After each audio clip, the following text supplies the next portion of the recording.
Hey guys, so today I wanted to talk to you guys about time management. I have a ton of people asking me questions about how I'm able to get everything done. They know that I've got four kids, they all have sports and very active, and still running my real estate business. So, one of the things that are very important to me is my morning routine. I am a big believer that you have to have a very strong morning routine where you wake up and you work on yourself. So every morning I wake up about 5:30 in the morning. I'll pop headphones in my ears and listen to meditation or IMs, and it's basically just filling my mind with positive stuff. Like I'm envisioning my goals, or I'm telling myself that I am worthy, I am strong, I'm successful. So I want to fill myself with positive things as soon as I wake up.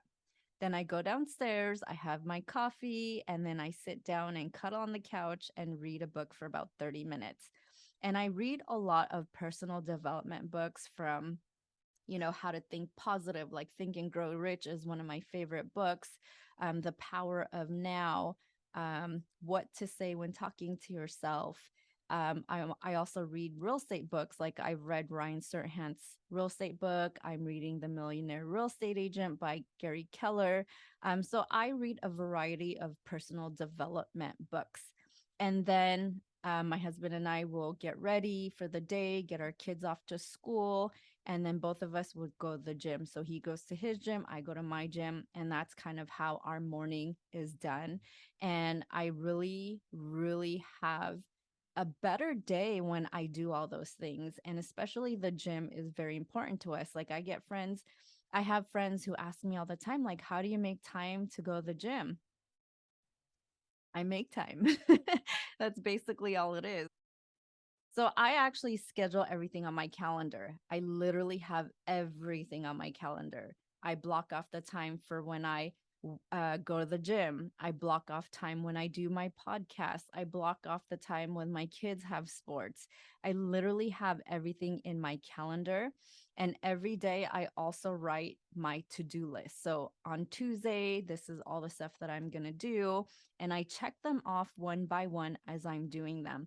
And the reason why I do this is because I don't know if you guys are like me, but I have a ton of ideas, a ton of things that I want to do, and a ton of, business stuff, a ton of personal stuff. I've got a ton of things that my kids have to do. So I like to have a checklist of things that I have to do. And so as I do these things throughout the day, I check them off. And as I check them off, I feel like I've done a lot of things because there's times where I've done a lot of things in one day, but I don't feel like I finished stuff. So when you actually physically see yourself writing them down and then checking it off or scratching it off your list, it feels more like you've completed something. And then by the end of the day, you look at your list and you've completed, 6 out of 10 things. You feel like, oh, I did good today. Or you crossed off 2 things out of 10 and you're like, okay, tomorrow could be better. So it really helps you see the things that you've completed that are really important to you because we can all be very busy with busy work and really get nothing accomplished. Now, I also have alarms set for everything. I have alarms to wake up, I have alarms for my meetings, I have alarms for my children's baseball practice, when to pick them up, when to drop them off, their baseball games. I mean, my phone literally has like 10 alarms on it at a given time.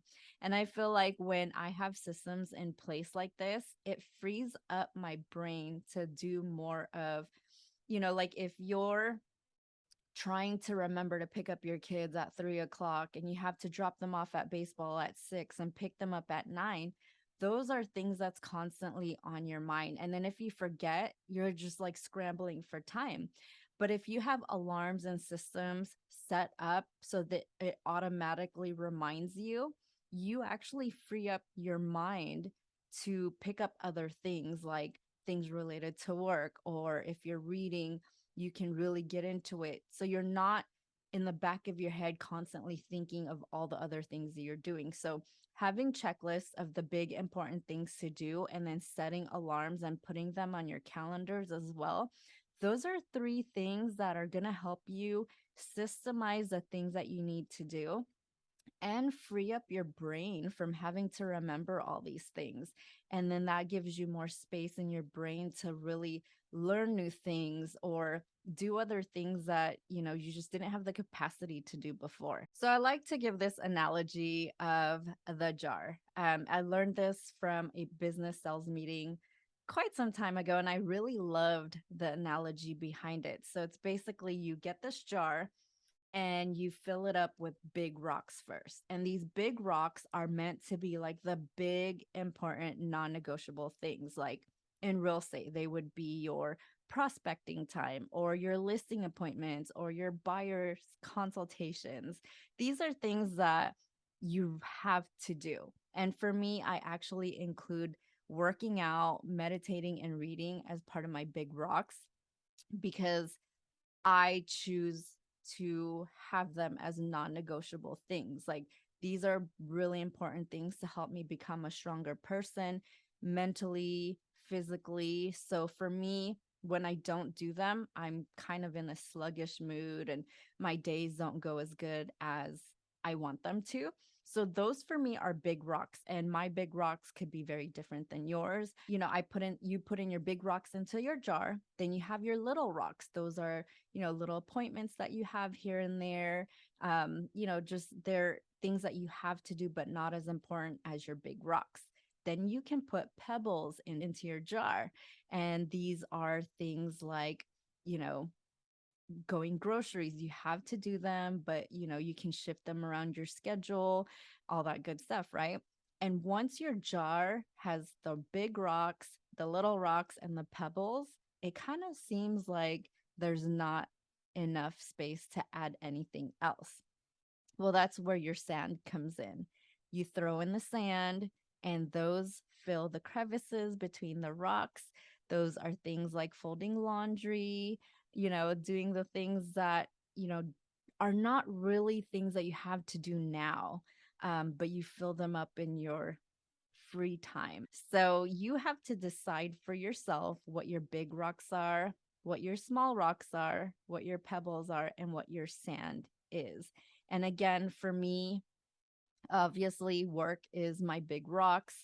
My children's sports are also my big rocks. I love going to their sports. Like when my daughter was in cheer, we were at every football game watching them.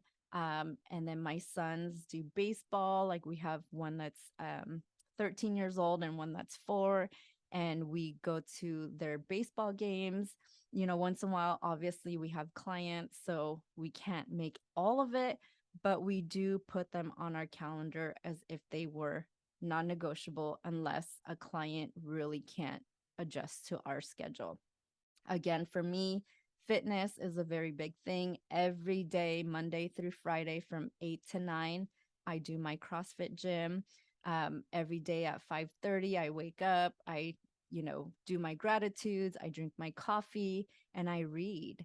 So these are my big rocks. And, some people can have different big rocks like girls' night out. That's just not my thing. That for me, that would be more like sand. Those are things that I can do if I have extra time. And so, we all have different priorities, and mine is very different than yours. So, I wanted to give you that analogy to just help you along with time management because I know life can get so crazy that sometimes we don't realize um, the things that we're really wasting our time on. And I've been very guilty with this. I could sit there and, scroll through Instagram and Facebook and, just do a lot of busy work to where at the end of the day, I look at my husband, I'm like, what the heck did I do today? So, there's that aspect to it, but you also have to be kind to yourself. Like, even if you do catch yourself doing that sometimes, it's okay. It's okay to want to know what other people are doing on social media. That's part of human nature, but just be more mindful about it. see for yourself and notice that you're doing certain things and certain behaviors. And when you acknowledge that you're doing that and apply the new habits, it will eventually become more systematic that you avoid doing wasteful things and do more productive stuff. So, I get a ton of people who tell me, like, you do so much stuff and you have so many kids. How are you able to run your business and be at all their games and still find time to work out? So, this is what I do. And I hope it was very helpful for you. If you have any more questions about time management or social media or just anything in general, please comment below or shoot me a text. I would be happy to help you. If you haven't subscribed to this channel, make sure to give a little love to that subscribe button, and I'll catch you on the next video. Bye.